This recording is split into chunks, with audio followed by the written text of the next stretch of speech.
c'est pas tant de nos affaires, mais en même temps, c'est nos affaires.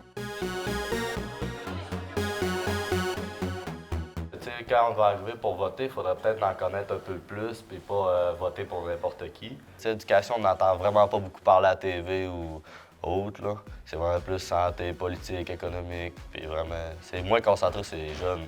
Nous, dans le fond, jamais on va être nommé, jamais. C'est souvent la dette canadienne qui est nommée. Ouais. Tu votes pour lui qui a les meilleures idées, mais tu sais même pas c'est quoi les idées. Puis c'est plus des critiques. Honnêtement, j'ai jamais vu de personnes qui disaient du bon sur la politique.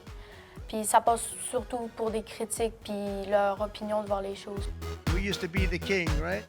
Présentement, on parle tellement de Donald Trump et de tout ce qui se passe aux États-Unis qu'on dirait que tout le reste est oublié. Tu sais, je travaille dans un restaurant, puis les personnes quand même plus âgées, ils n'arrêtent pas de faire des blagues là-dessus, genre « Ah, Donald Trump, il fait ci, je pense que les taxes, ça fait peur aux gens. » Puis les taxes, tout, ça peut être, ça a des impacts sur les jobs de nos parents là, aussi, veut pas. Là.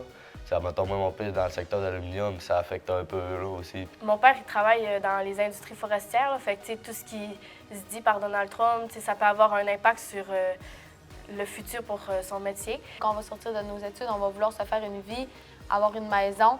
Et si les prix ont autant augmenté, ben on va-tu rester en appartement toute notre vie? Est-ce qu'on va être capable d'être comme nos parents, pouvoir se faire construire une maison? J'adore la politique en général. Il y a plein de valeurs, il y a plein de choses qu'on apprend puis que ça devrait être enseigné à l'école. Je trouve que ça devrait être une matière qui devrait être enseignée.